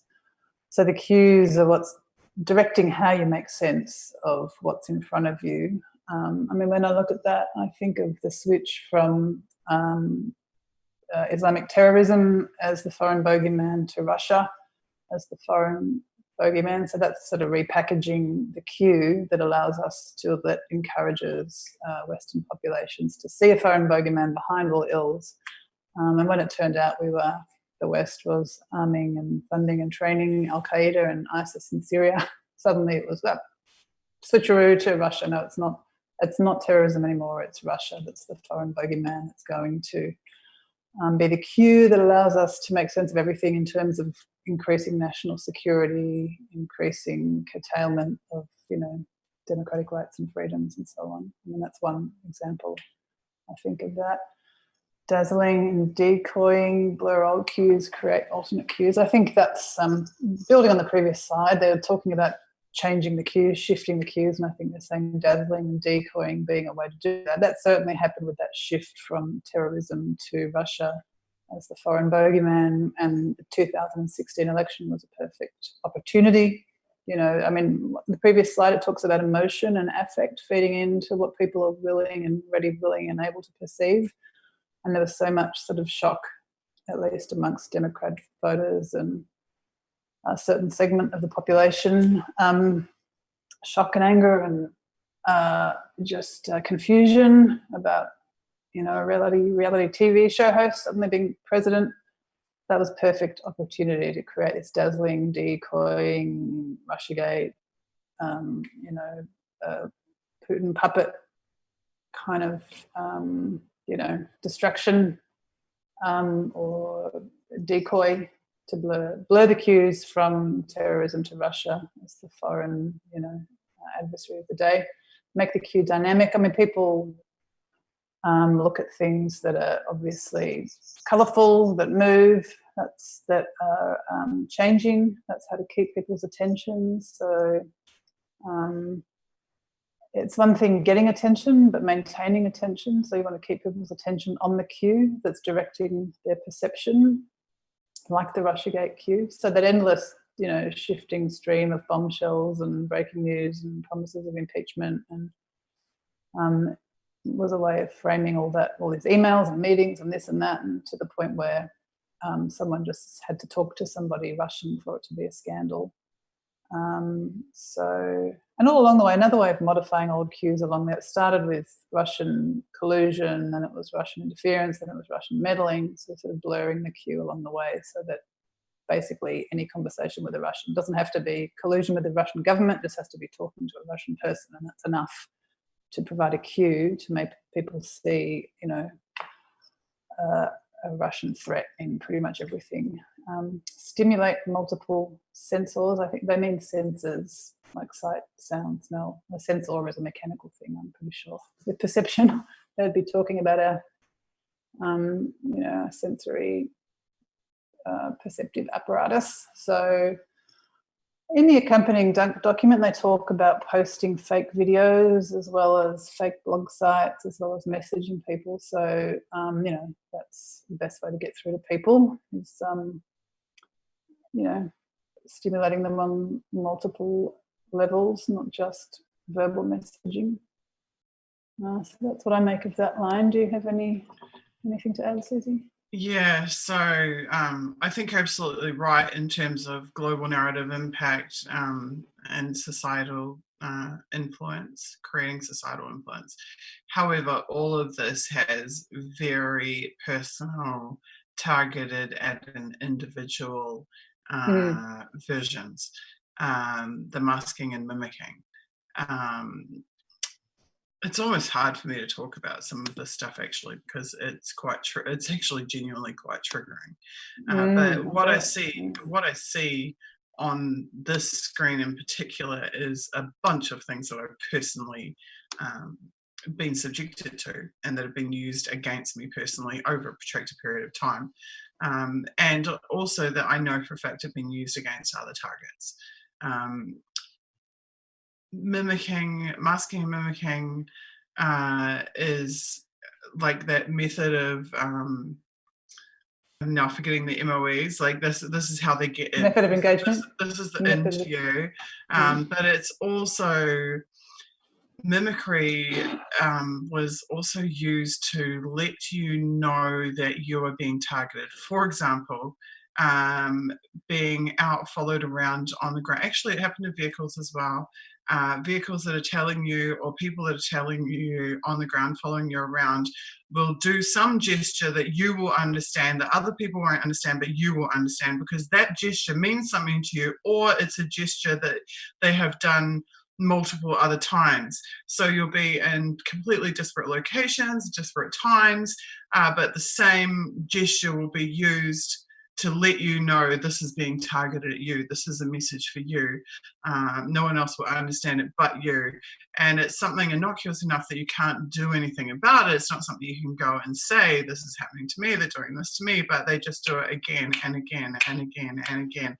And it's to make you experience that isolation, to make you feel like you're in this crazy world where these crazy people are doing this to you and what the hell's going on. And also it becomes a trigger so that every time you see it, you're, oh, it's happening to me again. They're doing it again. And they'll have even different people do it, but they'll do the same thing. And usually it will relate to some aspect of either some interaction that you've had in your life, which they'll then repeat over and over again with these total strangers imposing this upon you, or some topic which is in some way concerning or upsetting to you. So there are women who've lost children that are constantly being provoked about children and babies. There are people who have certain injuries or certain health issues, which these total strangers who are tailing them will do something to trigger in some way, shape, or form. yeah, I don't want to get into too many specific examples on that front for me personally, but that's something I experienced over and over again. They also do it with language. So they'll take something that you said in a private space where you being under surveillance is the only explanation for how they could have even found out about it. And then they'll come and sit next to you in a restaurant and say that exact phrase. And then you'll be walking down the street and someone will be on the phone saying that exact phrase. And then you'll, go to somewhere else in some other social situation, they'll come and stand next to you and say that exact phrase. And again, they'll do this over and over again as a triggering message and to provoke you. To provoke you and to negatively impact you. And so when I see this stuff here about cues, modifying cues, and also the repetition, so to create the perception that you're surrounded by people who are... Yeah, so in terms of attention, it says repetition reduces vigilance, but here under sense making in the next line, which we haven't discussed yet, it says repetition creates expectancies. And so repetition is actually weaponized in that way. For me, by 2014, when there was actual serious attempts to harm me, those attempts were in between the physical attempts to harm me. There was a whole lot of psychological stuff that would relate directly to the physical attempts to harm me. So they would create these serial killer profiles with little, like, fake social media profiles with photos of serial killers. And they would send me videos of people dying, of people being killed. When I finally planned to leave New Zealand and booked plane tickets, they started sending me over and over again videos and photos of plane crash victims, of planes crashing, of people being news items about people being killed in plane crashes, emails threatening, many death threats. It was like this ongoing pattern. When I'd made a FOIA request to the New Zealand police about them utilising private companies for deployment of drones, they finally came back to me. My suspicions were correct. They had in fact been outsourcing police drone operations in New Zealand. But in the FOIA response from the New Zealand police, it said, yes, we have been doing this. For example, when a 30-year-old woman was murdered and dropped off the side of a cliff and we had to go and check for her dead body, we outsourced that to a so like these unnecessary and gruesome details relating to someone who closely matched my profile is actually in the police FOIA response from them. So it's that kind of again, it's the repetition. Like it wasn't good enough just for them to plant that idea once. They have to repeat it, and it has to come from this direction and that direction and the other direction, always from an unexpected direction, but repetitive to build this trigger response. Horrendous. So that and then it becomes about like you begin to anticipate it, because once they inflict that type of thing on you so many times, you begin to anticipate when will be the next time they'll send me this, what will it be this time, where will it come from this time, what are they going to say today when I'm out doing these supermarkets. I would go supermarket shopping, and these men would come and walk behind me and talk about me and my life while within earshot. They wouldn't directly come and talk to me. They would just be this, even walking through the parking lot of the supermarket, same thing. I'd be pushing my trolley, minding my business, and they would in pairs walk behind me and audibly talk about my life and what was happening for me at the moment, what I was doing, who I was talking to. It is, I guess it's unimaginable if you haven't been through it. I know many activists have been through this type of thing. It does sound unimaginable and traumatizing. So, I mean, it's the perception that's being created that your life's, obviously, that your life's in danger, that there are people everywhere, that it does seem that they're trying to make you feel like you're boxed in, it's inescapable, it's being inflicted upon you. Everything is always done in such a way that it's virtually impossible to explain to. I mean, I'm really lucky because in 2019, with all of these documents from the intelligence agencies themselves, with the hindsight of the reports in New Zealand admitting that government departments were hiring private intelligence companies who do this type of thing, I can credibly discuss these things as they were happening before any of that validation, before the public knew this type of stuff was going on, before Snowden leaked these documents, before there was any mainstream or conventional understanding that this type of thing happened. It's virtually impossible to explain.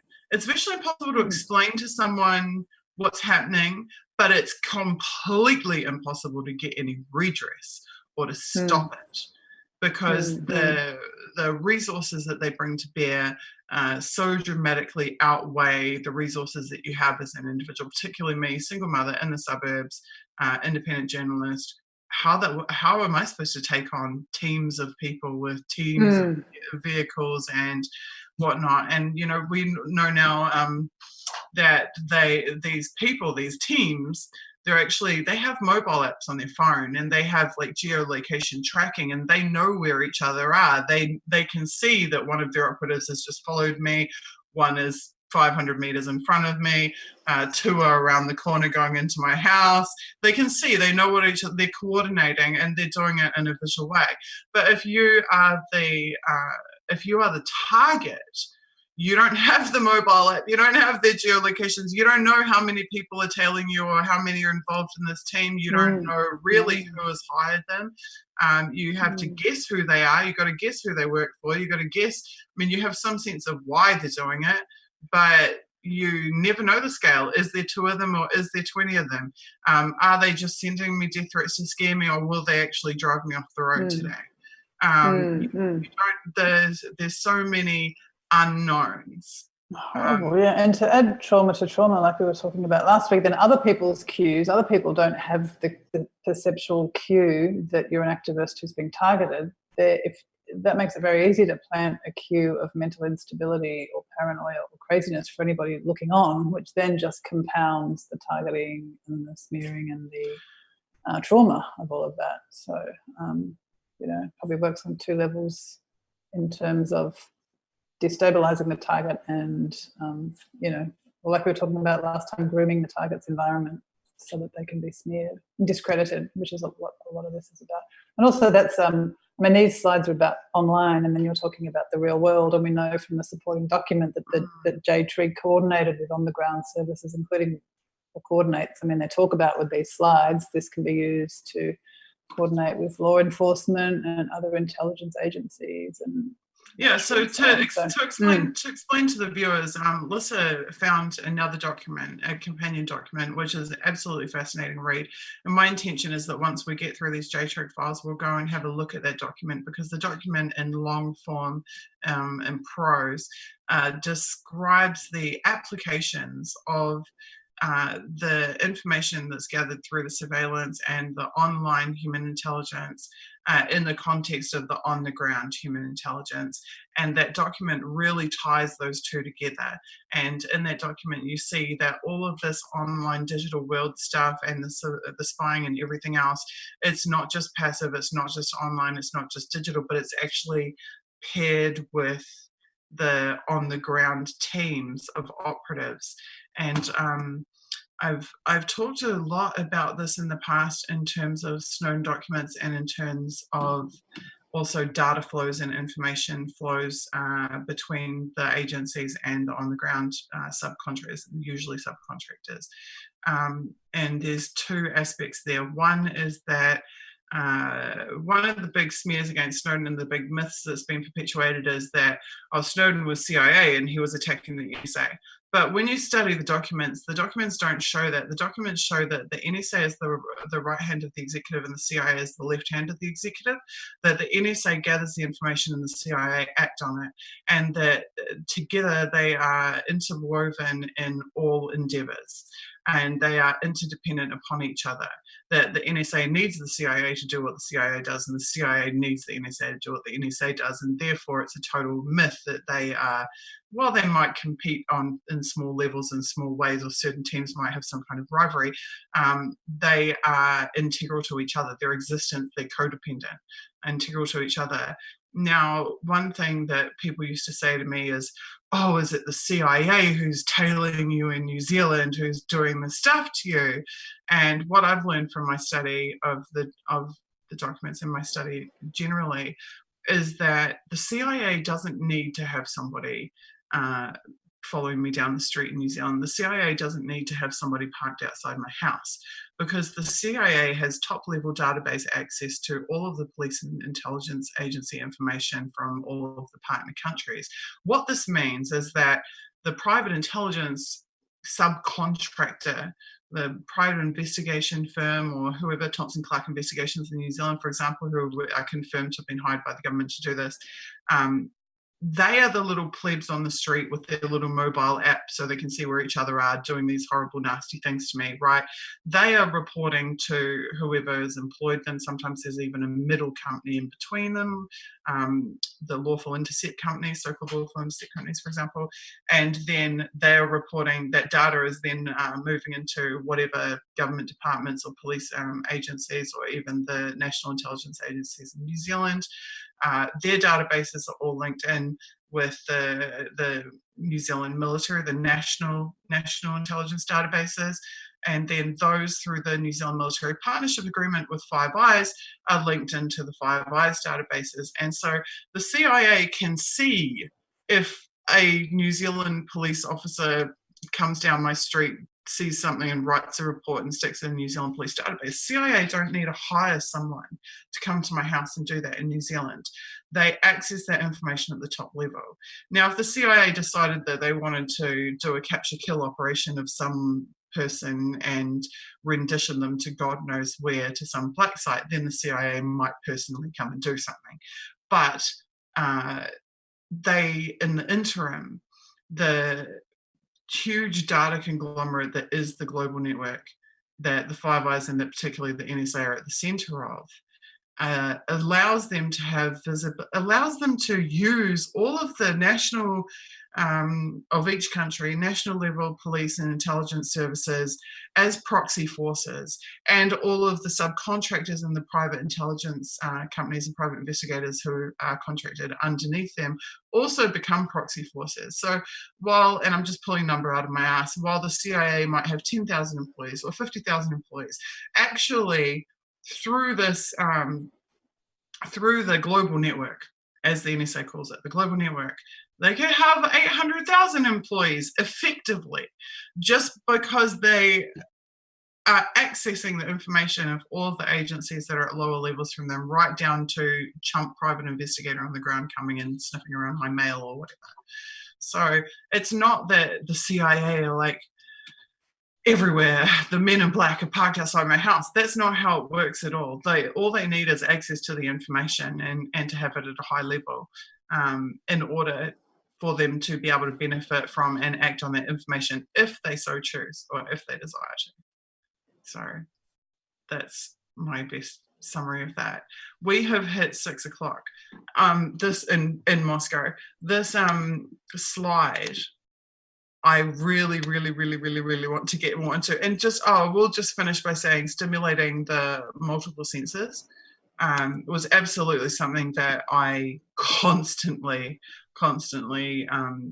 would occur as well. So I would have the digital stuff, like them sending me the videos of plane crashes and the social media accounts with serial killers and the emails and whatever else.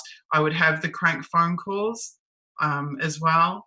And I would have the physical intrusions and you know, like them leaving stuff in my house and that I hadn't bought or brought into my house, interfering with my belongings, etc. They would leave things like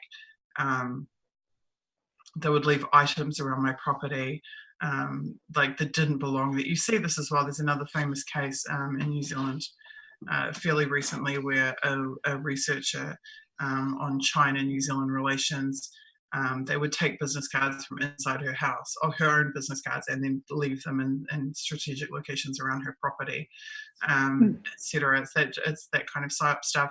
But then I also had the constant building sounds. You hear this in Julian Assange's speeches all the time. Whenever Julian would try and speak publicly, there's power drills behind him, there's banging, there's crashing, there's so it was constant and prolonged sounds, and I can't say for sure whether they were actually physically with tools making those sounds or whether they're broadcasting it somehow, but constant intrusion with sound. And God, it was the worst in Berlin, actually. In Berlin, every place I stayed, with a hotel or a short-term apartment or long-stay apartment, I had constant sounds of power drills. And when I say constant, I mean all day, all night. But then someone would come into my house and it would stop like that, like instantly gone. And I actually I have a whole set of recordings of the sound. I started recording the sound so I could prove that it was happening, because the building managers would say, no, there's no renovations going on. There's like concierge would say, no, there's no renovations going on. But there is these incessant sounds of power drills being played to just constantly disturb me and keep me on edge. So yeah, you do. It's not enough being frightened for your life and having things moved inside your house. And I mean, further down that slide we were just looking at, it talks about creating stress, creating cognitive stress, physical stress, emotional stress. Well, and that, you've just talked, I mean, everything you've been talking about. Stress is an understatement. Trauma creates stress and trauma. Absolutely. So, I mean, you're talking about creating enormous stress and trauma, the piece of bad luck. I mean, oh my God, this. So like almost every single person that I was associated with in New Zealand had car accidents, but that they didn't cause. Like, for example, one of the guys who was really helping me with technology stuff, I won't go into it any further than that, his car was T-boned in the exact week that he was helping me on a daily basis, out of nowhere, T-boned, and then drove off. My car, I stopped at a roundabout, what Americans call a rotary, my little hatchback, and this like unmarked white van just at full speed smashes into the back of my car and like writes off the back of my car and shoves me into the rotary. The guy jumps out of the van, comes running up, and you'd expect him to be like, "Are you okay? I'm sorry, I didn't mean to do that." Instead, he says, "It's my last day of work and now they're going to think I did this to you deliberately." Wow. That's literally the first thing he says. And I'm just like, whoa, what? What? What? Oh my goodness.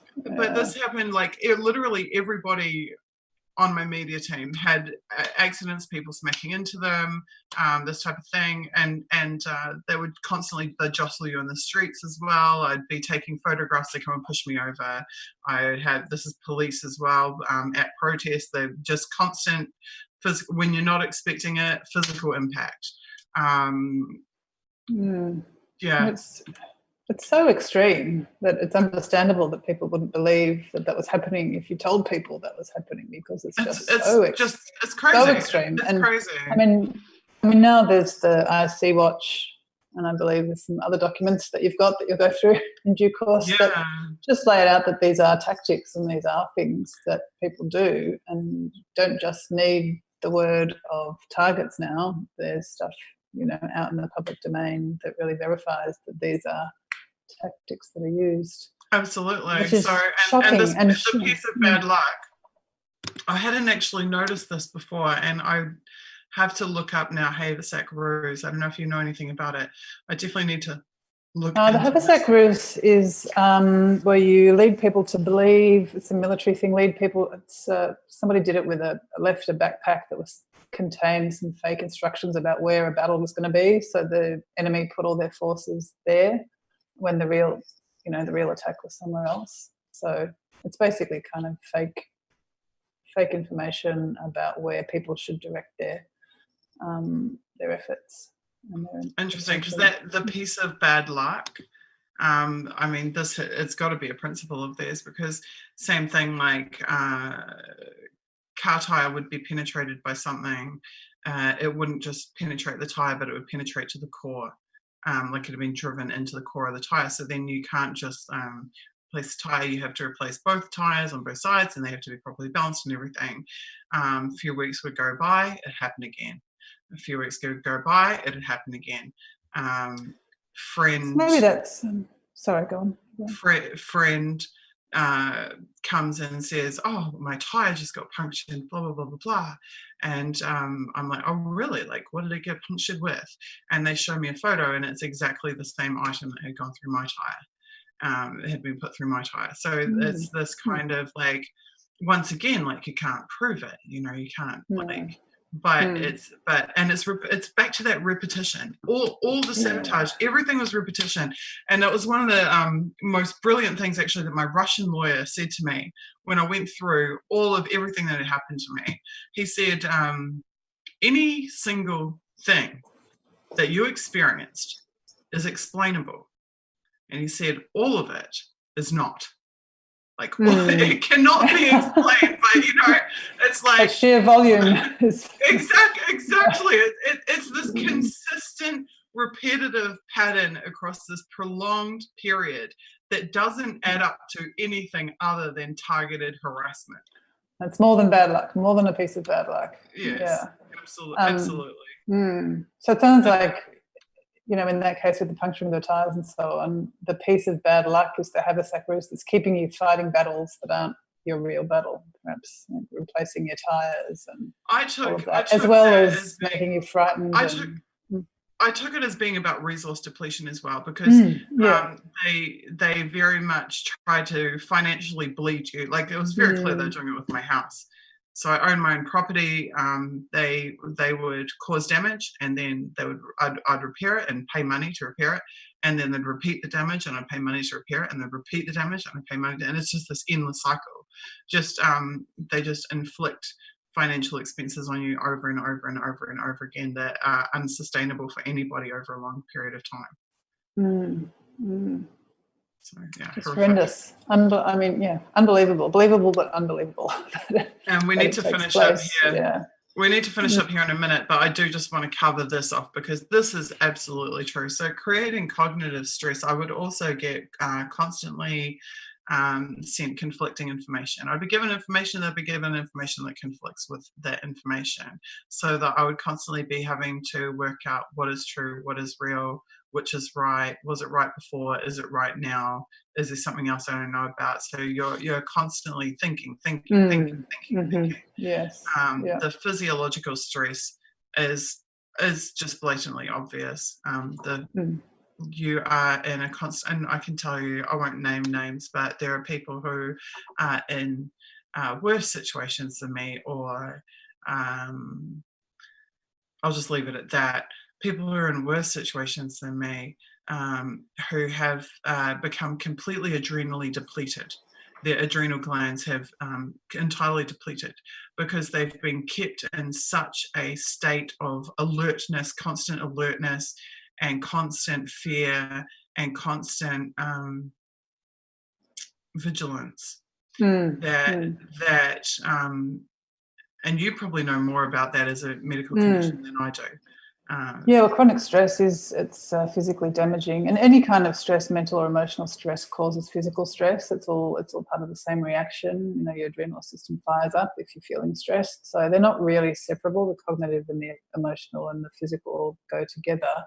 And we're designed to have brief bursts of stress. Our body is fine with that. But if it's constant without relief, or almost constant, it's not good for the immune system. It's not good for the cardiovascular system. The whole stress system, adrenal system can get worn out. But, and it can cause all kinds of illnesses, physical illnesses, just by, the impacts on the body. So you're right, it's harmful to be chronically extremely stressed and vigilant. Okay, we'll leave it there for today. I feel like we could go on and on. We could have a 2-week course in understanding deception. No wonder we're spreading it across 3 webinars if they spend 2 weeks on one component of it. Developing something. Yeah.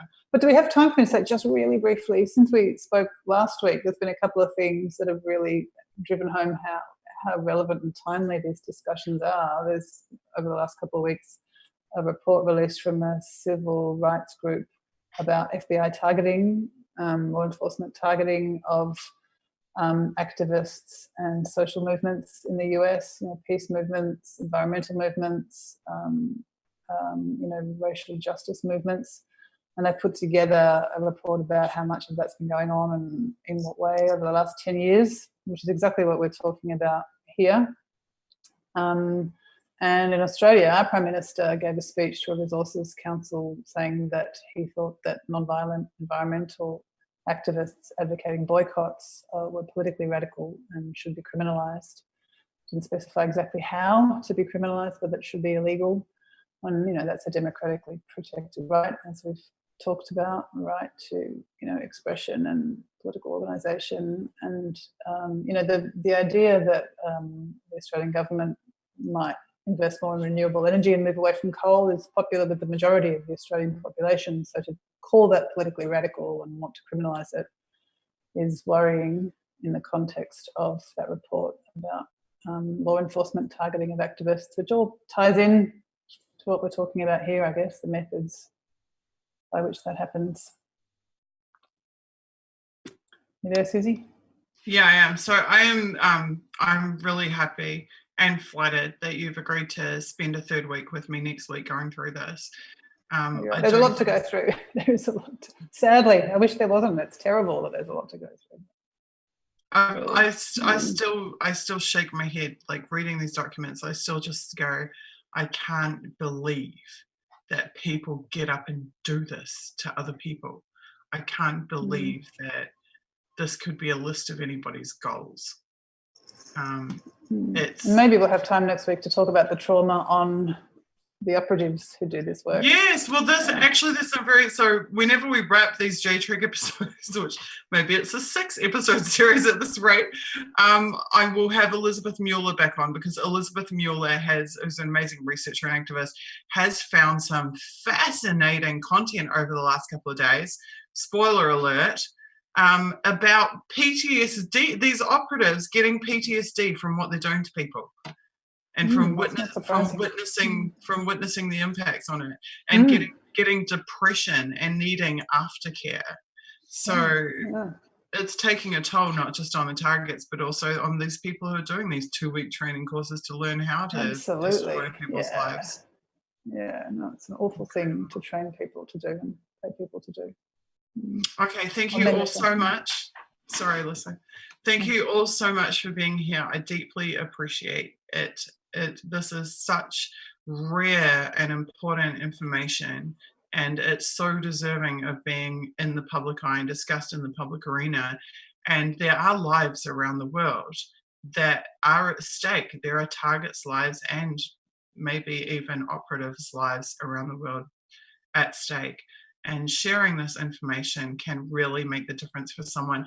How I kept my sanity, without a shadow of a doubt, over the last 8 years, was because I began to learn about what's happening and learn what's happening. And as the puzzle pieces fell into place, things started to make sense that hadn't made sense when I was witnessing them. And that really saved me a great deal of lasting pain. And it's not to say I don't still carry trauma from what was done, but at least when you're sitting here looking at these roadmaps of methodologies that have been employed, and you look at the other testimony of other people in the public arena, and the information that's available about these programs, it really makes a humongous difference. And I released some short videos today from last week, and one of them said, to protect ourselves, we must educate ourselves. And that's very much how I feel. So please take this content, use it, share it, talk about it, spread it around. People need to know this is all being done under the guise of being for the public benefit, and it's clearly not for the public benefit. It's all being done with resources that could be used for the public benefit, that could go to education, could go to healthcare, could go to like vital social services that we need, and that we're deprived of in our societies, while the military funnel our resources, our public resources, into destroying people's lives. It's not good enough, and talking about it is the first step towards stopping it. If you'd like to support me personally and this campaign, please go to 1 versus VS 5 letter I.com/donate, and I will see you same time next week. No, next week we're going to change it to 7 p.m. Eastern, and that will make my life a little bit easier with daylight savings. Okay, thank you all so much. See you next week. Take care. Thank you, Suzie. Thank you, Lisa. Pleasure. Bye. Hi, my name is Suzie. I'm an activist and a journalist from Auckland, New Zealand. For years, I've worked on controversial issues like the corruption of our intelligence agencies. I was severely targeted as a result of my work. This led to my articles being amplified by the world's most accomplished publisher. In 2016, I made a documentary about how and why I was forced to leave my country. I have now sought refuge in Russia, and my situation has become public. On 882 6PR, the voice of Perth. It's 12:30 right now, and Tony with you, and I'm really happy we finally got through to Moscow to my friend over there, Suzie Dawson. You're listening to a 95BFM podcast. Suzie Dawson is a Kiwi activist and journalist who worked as a member of Occupy Auckland's media team at that time. Now, 5 years later, and following involvement in GCSB and TPPA opposition, she's seeking asylum in Russia, alleging she has been spied on, harassed and threatened by the police. Welcome back to The Wire. Now, finally on the show today, last week it was announced that Suzie Dawson will be the new leader of the Internet Party. Welcome to the Jimmy Dore Show. We have a special guest with us. It's Suzie Dawson. She's an activist, journalist, former party leader, and current president of the Internet Party. Suzie Dawson, an activist and citizen journalist currently seeking asylum in Moscow. Suzie has written extensively on surveillance and the deep state and claims it's not safe for her in New Zealand. My name is Craig Tuck. I'm a lawyer from New Zealand. I act in the area of international human rights. I act for Suzie Dawson, along with a group of other lawyers throughout the world who act for journalists and dissenters in high-profile cases, including the case of Julian Assange. As far back as 2012, Suzie has been trying to warn New Zealanders and other citizens around the world about state targeting and surveillance of citizens and the methods being used to do it.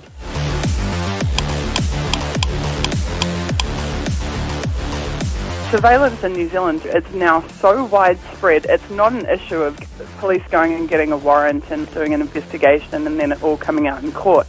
The vast majority of the surveillance that's undertaken is never going to be aired in a courtroom. And by that I'm talking about cell phone technologies. I'm talking about lawful interception is the term that the companies that do this like to use. There is a corporation in Wellington, New Zealand called SSI Corp. And you can Google them and you can look at their website. And on their website, they're so good as to explain at length exactly what they do and how legal it is for them to do it. And essentially, they can intercept virtually any communication. If they have someone at range, they can hear your actual conversations, but also through cell phones, they can essentially turn them into microphones and hear any conversation that's had within vicinity. They can see your text messages, they can see what photos are on your phone, they can see what files are on your phone, they can read your emails, they can just intercept all kinds of information. Any intelligence service in the world that has significant funding and a real technological research team can own that phone the minute it connects to their network. As soon as you turn it on, it can be theirs. They can turn it into a microphone, they can take pictures from it, they can take the data off of it. But it's important to understand that these things are typically done on a targeted basis.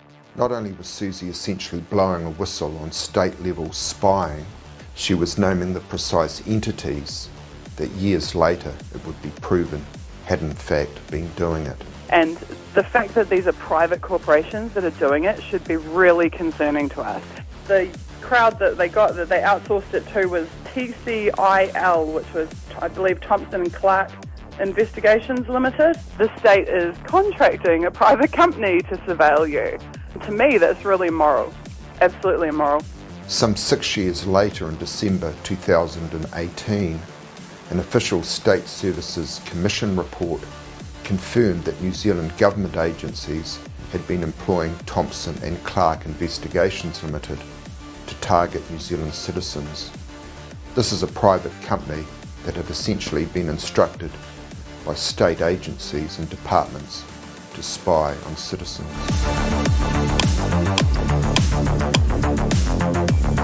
More than a dozen police staff are under investigation for passing sensitive information to the private investigators Thompson and Clark. Thompson and Clark. Security firm Thompson and Clark. Thompson and Clark. Thompson and Clark. So Thompson and Clark, aren't some of them old police officers? Yes, they are. Okay, so does that explain the relationship and the free flow of information? Doesn't it actually seem a bit crass? Well, at the end of the day, I guess what I trust is people's intent. The report identifies perhaps inappropriately close relationships, morning teas paid for by Thompson and Clark, invitations to go out for drinks. Were there other companies identified where you inappropriately gave them information, or just Thompson and Clark? There are a myriad of security companies who inquire of police every day. For instance, insurance security. But that's not my question. People listening to this will think, hey, Thompson and Clark were getting stellar, top shelf, gold star treatment from the police. Why? Do you treat other security firms the same as you were treating this one? Yeah. How do you seriously think it looks to members of the public listening to this? Thompson and Clark hasn't just been paid by the government to spy on Greenpeace and earthquake claimants in Christchurch.